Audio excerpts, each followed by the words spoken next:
Hi, my name is Jay with Kick Foosball Tables. First off, I'd like to welcome you to the Kick family. Today I'll be showing you how to properly set up and assemble your Kick Valkyrie 55-inch brown table. Now I know sometimes these construction manuals can be pretty hard to go by, so I want you to revert to your construction manual for a parts list only, as some of my videos do not reflect some of the diagrams located in the construction manual. No further delay, let's go ahead and get started. The first thing you want to do is open your box and take a look at your contents. Then lay each piece out onto your floor individually. If you are assembling a foosball table on a hard surface, I do recommend you lay down a large blanket or large piece of cardboard. That way we don't damage our table during the assembly process. Next, you want to match each part to what's inside your instruction manual. After you've sorted out all the parts in the box, and once you've matched each part to what's inside your instruction manual, if you've noticed any missing or damaged parts, please contact Kick Customer Support with pictures of the shipping label, the box itself, and the damaged part. Our contact information will be listed at the end of this video. For step number 1, we're attaching both of our end panels number 2 to both side panels number 1, with bolts number 25 and washers number 26. What you want to make sure is that the top of the end panel is faced downwards, closest to the floor, and that the groove that you see here on the end panel faces inwards towards you. On your side panel, you want to make sure that this wood grain is faced outwards towards the wall, and that the ball entry hole, is faced downwards, closest to the floor. Then you want to go ahead and line up the 2 holes on your side panel to both the holes on the side of your end panel.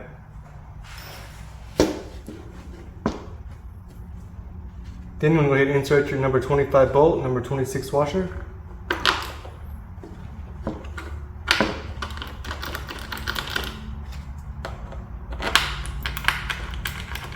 Then you want to secure with the Allen wrench that was provided.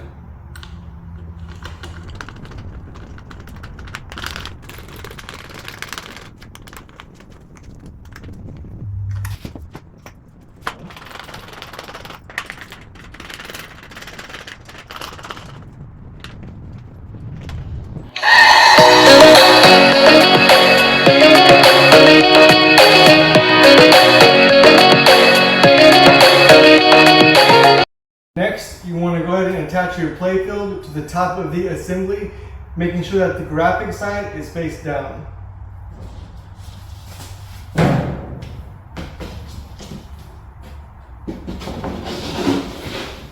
You also want to make sure that your playfield slides into the groove that you see here on your end panel. For step 3, we're attaching the other end panel to both side panels. Again, you want to make sure that the top of the end panel faces downwards, closest to the floor, that the groove that you see here, that the playfield slides into that groove.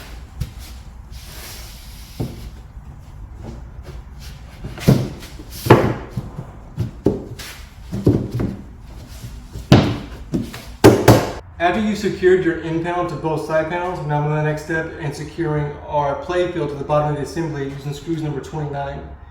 You will notice that there are 4 pre-drilled holes on both sides of the playfield.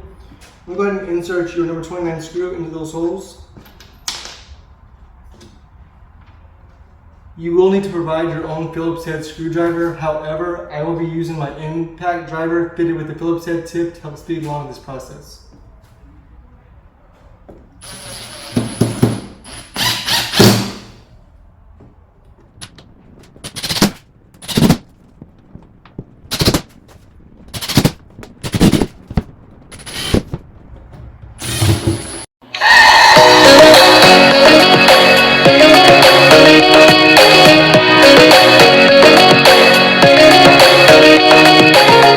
Before we move on to step 4, I want to go ahead and skip ahead to step 5 and just insert our cross brace number 6 into both the grooves that you see here on your side panels. You just want to make sure that the holes right here are faced downwards. Then you can move on to the next step, step 4. We will be attaching our support brace to the bottom of our playing field. You'll notice that there are 3 pre-drilled holes on both sides of your side panel. Go ahead and line up your brace, making sure that the groove that you see here faces up.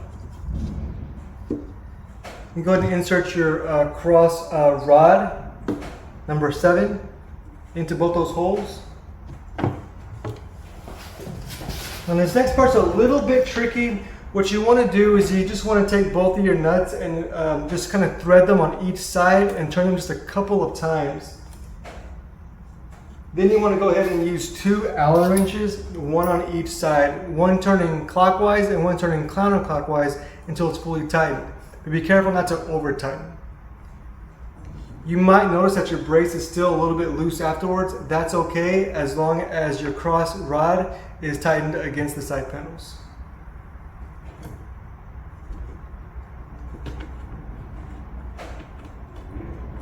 Once fully tightened, you're going to repeat this step to the other braces.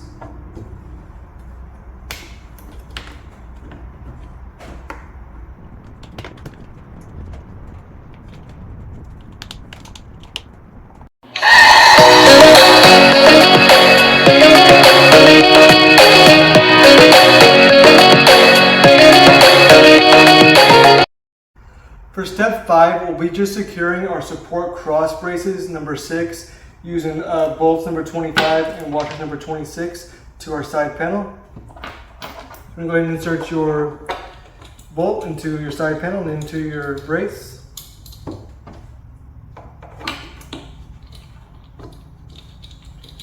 going to go ahead and secure it with the Allen wrench that was provided.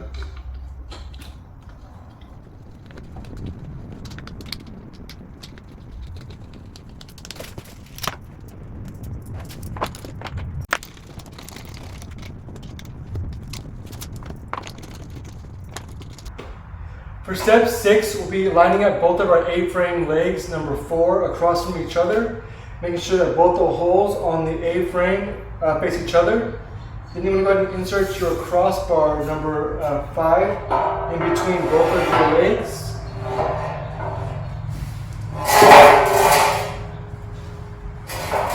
We'll be securing our legs with bolt number 28 and washers number 24.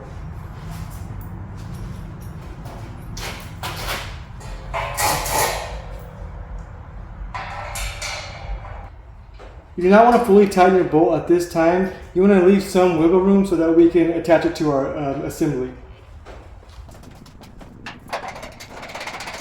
For step 7, we'll be attaching both of our legs onto the assembly. You just want to make sure that you align all 3 holes on your leg to all 3 holes on your support brace on both sides.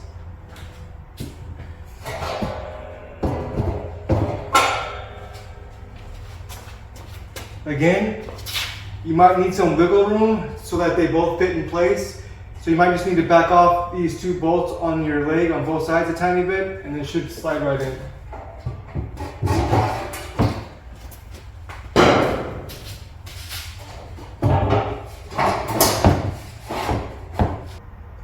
We'll be securing our legs with bolts number 23 and washers number 24. There are 3 bolts on both sides, 12 bolts total per leg.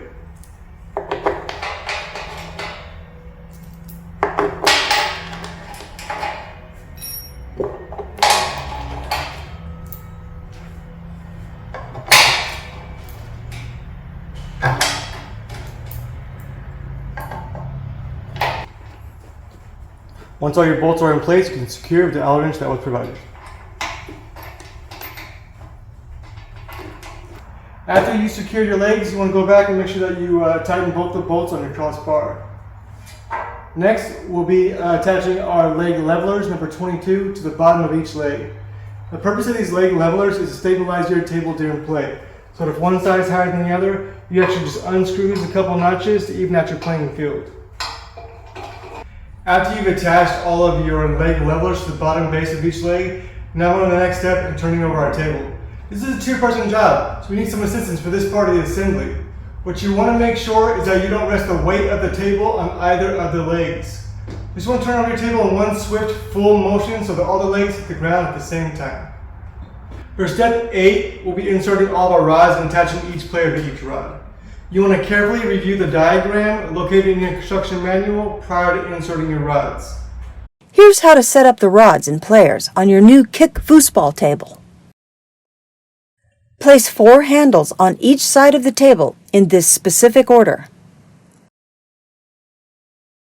Make sure the 4 handles for your home team are in this specific order, as shown in the diagram. Also make sure your players are facing the opposing team and toward the opponent's goal, not the same team or your own goal. You want to make sure that all the rods are in the correct position on the table.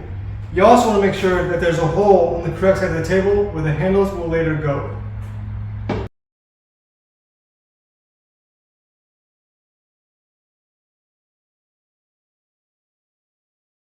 Once you've carefully reviewed the diagram and all your rods are in the correct position on your table, you want to go ahead and insert your rods into one side of the table about halfway. That way we can attach our players. Step 9 is completely optional. These ramps will not work with a 3-man goalie setup. These will only work with a 1-man goalie setup. If you go with a 3-man goalie setup, you will have 3 goalies on your goalie rod, basically providing more defense around the goal and making it harder to score. Whereas the 1-man goalie setup is just more fast-paced, competitive style of play.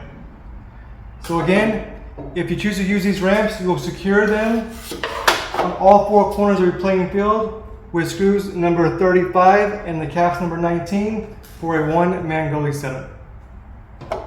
Before we attach our players, you might have noticed that there are 2 different styles of foosball men.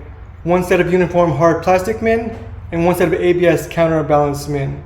If you subscribe to our channel, you want to go ahead and revert to the video that explains the differences between these 2 prior to attaching your players to your rod. When attaching your players, you want to note that there's a bumper, a washer, then you want to add the correct amount of players per holes in your rod, making sure that the players are facing the opposing team. Then add another washer and another bumper. Then complete by sliding through the second hole. You want to go ahead and line up all your players over the holes on the rod. Again, if you went with a 1-man goalie setup, you will be attaching all of your green triangle corner ramps to all 4 corners of your playfield. And then instead of having these other 2 men on the goalie rod, you'll replace them with the 4 white stop rings. We'll be attaching our players with bolts number 30 and lock nuts number 31. You might notice that there are 2 different bags here with bolts number 30A and 30B. They're the exact same, so use either one. Go ahead and line up the hole in the chest of the player to the hole on the rod. Turn the player around and hold the bolt in place. Insert your nut into the back of the player. Turn the player around, hold the nut in place, and secure.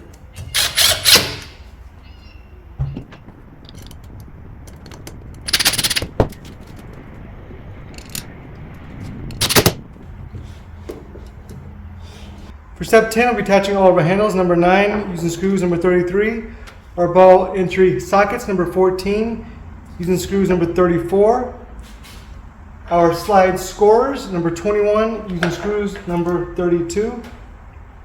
For the slide scorer, just want to go ahead and line up your slide scorers to the 2 scored holes that you see here on the end panel. Insert your number 32 screw and secure.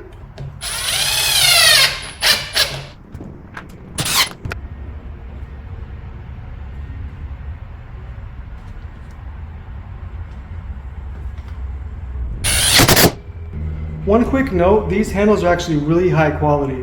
Most other companies use really cheap rubber side-on handles that can slip off from time to time.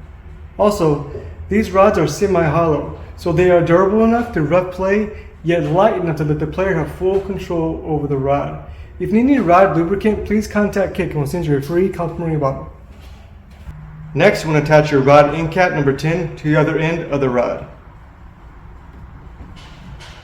Next, you want to insert your ball entry cup into the hole on the side panel. Insert your screw and secure.